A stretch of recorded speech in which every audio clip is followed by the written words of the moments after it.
Budget സമ്മേളനത്തിന്റെ ആദ്യ ദിനം പരിവാരങ്ങളുമായി എത്തിയ നയപ്രഖ്യാപന പ്രസംഗം വായിച്ച് മടങ്ങുക, ഓർഡിനൻസുകളിലും ബില്ലുകളിലും ഒപ്പുവെക്കുക, അത്യുന്നതമായ ഔദ്യോഗിക പരിപാടികളിലെ സാന്നിധ്യം, സുപ്രധാന ദിനങ്ങളിലെ ചടങ്ങുകളിൽ മുഖ്യാതിഥി. ഇതായിരുന്നു 2019 സെപ്റ്റംബർ 5 മുൻപ് വരെ കേരളം കണ്ട ഗവർണർമാർ. ഉത്തർപ്രദേശ് സ്വദേശിയായ ആരിഫ് മുഹമ്മദ് ഖാൻ കേരള ഗവർണർ ആയി എത്തിയതോടെ കളിയങ്ങു മാറി. ഇതെന്ത് ഗവർണർ എന്ന് സാധാരണക്കാർ പോലും ചോദിച്ചു തുടങ്ങി. കളക്ടർമാരുടെ കരുത്തറിയാൻ ദി കിങ് സിനിമ ഇറങ്ങേണ്ടി വന്ന പോലെ ഗവർണർ സംസ്ഥാനത്തുണ്ട് എന്ന് അറിയാൻ ആരിഫ് ഖാൻ എത്തേണ്ടി വന്നുവെന്ന് അദ്ദേഹത്തെ പിന്തുണയ്ക്കുന്നവർ പോലും പറഞ്ഞിട്ടുണ്ട്. പൗരത്വ ഭേദഗതി നിയമത്തിനെതിരെ നിയമസഭ പാസാക്കിയ പ്രമേയത്തിനെതിരെയാണ് ആരിഫ് മുഹമ്മദ് ഖാൻ പോരിന്റെ തിരി ആദ്യം തന്നെ കൊളുത്തിയത്. പിന്നീട് 5 വർഷത്തിലധികം കണ്ടത് സൂപ്പർ പ്രതിപക്ഷത്തിന്റെ റോൾ. സർക്കാരുമായി രാജ്ഭവൻ വഴിയും SFIയുമായി തെരുവിലും ഏറ്റുമുട്ടി ആരിഫ് ഖാൻ. മുഖ്യമന്ത്രി പിണറായി വിജയനെതിരെ രാജ്ഭവനിൽ വാർത്താ സമ്മേളനം നടത്തി സർക്കാർ ഗവർണർ പോര് എന്ന കോളം മാധ്യമങ്ങളിൽ നിറച്ചു. മാധ്യമങ്ങളോട് നേരിട്ട് സംസാരിക്കാൻ തയ്യാറാകുമ്പോൾ തന്നെ മാധ്യമപ്രവർത്തകരോട് കയർക്കുകയും ചെയ്തു. സർക്കാരിന്റെ പരിപാടികളിൽ തന്നെ ക്ഷണിച്ചില്ല എന്ന് പരസ്യമായി പറയുന്ന ഗവർണറെയും ആരിഫ് ഖാനിലൂടെ കേരളം കണ്ടു. ഗവർണർ രാജ്ഭവനിൽ സർക്കാരിനെതിരെ വാർത്താ സമ്മേളനം നടത്തുകയും മറുപടിയായി മുഖ്യമന്ത്രി മാധ്യമങ്ങളെ കാണുകയും ചെയ്ത അപൂർവതയ്ക്കും ഇക്കാലം സാക്ഷിയായി. നയപ്രഖ്യാപന പ്രസംഗത്തിൽ ഒപ്പുവെക്കാതെ അവസാന നിമിഷം വരെ സസ്പെൻസ് നിലനിർത്തി. പിന്നീട് വഴങ്ങിയെങ്കിലും കേന്ദ്ര സർക്കാരിനെതിരായ എല്ലാ പരാമർശങ്ങളും ഒഴിവാക്കി ആദ്യ അവസാന ഖണ്ഡികകൾ മാത്രം വായിച്ച് ചരിത്രത്തിലെ ഏറ്റവും ദൈർഘ്യം കുറഞ്ഞ നയപ്രഖ്യാപനം നടത്തി മടങ്ങി. അങ്ങനെ ഒട്ടേറെ ഉദ്യോഗ നിമിഷങ്ങൾക്ക് കേരളം സാക്ഷിയായി.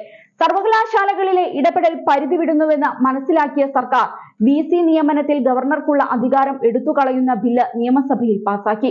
ചാൻസലർ സ്ഥാനത്ത് നിന്ന് ഗവർണറെ മാറ്റുന്ന ബില്ലും കൊണ്ടുവന്നു. പക്ഷേ ഒന്നിലും ഗവർണർ ഒപ്പുവെച്ചില്ല. സർക്കാർ സുപ്രീം കോടതിയിൽ പരാതിപ്പെട്ടതോടെ 2 ബില്ലുകളിൽ ഒപ്പുവെച്ച് ബാക്കി രാഷ്ട്രപതിക്ക് റഫർ ചെയ്ത രാജ്ഭവനിലെ കസേരയിൽ ചാരിയിരുന്നു ആരിഫ് മുഹമ്മദ് ഖാൻ. VCമാർക്ക് കാരണം കാണിക്കൽ നോട്ടീസ് നൽകലും പദവി നഷ്ടമാകലും ഉൾപ്പെടെ സർക്കാർ ഗവർണർ പോര് മൂത്തപ്പോൾ ഡസനോളം സർവകലാശാലകളിൽ VC നിയമനം മുടങ്ങി. കേരള കാലിക്കറ്റ് സർവകലാശാലകളിൽ സംഘപരിവാറുകാരെ തിരുകി കയറ്റാനുള്ള ശ്രമത്തിനെതിരെ SFI തെരുവിലിറങ്ങി.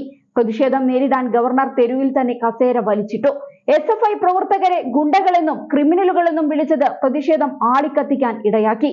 നീലമേലിലും തിരുവനന്തപുരത്തും കോഴിക്കോടും ഉദ്യോഗ നിമിഷങ്ങൾക്ക് ഇടയാക്കിയ ഈ സംഭവങ്ങൾക്കിടെ തന്നെയാണ് മിഠായി തെരുവിൽ കോഴിക്കോടൻ ഹൽവ തിന്ന് നാട്ടുകാരോട് ഗവർണർ കുശലം പറഞ്ഞതും. ധനമന്ത്രി KN ബാലഗോപാലിനെതിരെ പ്രീതി പിൻവലിച്ച പത്രക്കുറിപ്പിറക്കിയ ഗവർണറുടെ നടപടിയും അപൂർവമായിരുന്നു. രാജ്ഭവനിലെ പുതിയ നിയമങ്ങളിൽ വിയോജിപ്പ് കുറിപ്പിറക്കിയ പൊതുഭരണ വകുപ്പ് സെക്രട്ടറിയെ മാറ്റുന്നതുവരെയുള്ള സമ്മർദ്ദം ചെലുത്തിയത് മറ്റൊരു അപൂർവ സംഭവം. മുഖ്യമന്ത്രിയും ഗവർണറും പരസ്പരം മുഖം കൊടുക്കാത്ത പരിപാടികളും നാം കണ്ടു. സൽക്കാരവും വിരുന്നും മന്ത്രിമാർ ബഹിഷ്കരിക്കുന്നതിലേക്കുമെത്തി കാര്യങ്ങൾ. ഗോളി തന്നെ കളത്തിലോടി ഗോളടിക്കാനുള്ള ശ്രമം എന്ന് ഗവർണർക്കെതിരെ വിമർശനം ഉയർന്നു വന്നു. എങ്കിലും സാധാരണക്കാർക്ക് മുൻപിൽ രാജ്ഭവന്റെ വാതിൽ തുറന്നിട്ടത് ഗവർണറെ വ്യത്യസ്തനാക്കി. സാമൂഹിക വിഷയങ്ങളിൽ നിരന്തരം ഇടപെടുന്ന അദ്ദേഹത്തിന്റെ രീതിയും എടുത്തു പറയേണ്ടത് തന്നെയാണ്. സർക്കാരുമായി ഉടക്കുമ്പോഴും ചില ഘട്ടങ്ങളിൽ മുഖ്യമന്ത്രിക്കൊപ്പം വേദി പങ്കിട്ടു. വിടവാങ്ങുന്ന വേളയിലും ആരിഫ് മുഹമ്മദ് ഖാനെതിരെ AK ബാലനും MV ഗോവിന്ദനും അമ്പെയ്ത്തു തുടർന്നു. മുൻ പ്രധാനമന്ത്രി മൻമോഹൻ സിംഗിന്റെ വിയോഗ പശ്ചാത്തലത്തിൽ ആരിഫ് മുഹമ്മദ് ഖാന്റെ വിടവാങ്ങൽ ചടങ്ങ് സർക്കാർ ഒഴിവാക്കി. ഇനി ബീഹാറിലാണ് ആരിഫ് മുഹമ്മദ് ഖാന്റെ ദൗത്യം. പുതുവർഷ ദിനത്തിൽ പകരം ഗവർണറായി എത്തുന്ന ഗോവ സ്വദേശി രാജേന്ദ്ര വിശ്വനാഥ് അർലേക്കർ സർക്കാരിന് കൂടുതൽ തലവേദനയാകുമെന്നാണ് കരുതപ്പെടുന്നത്.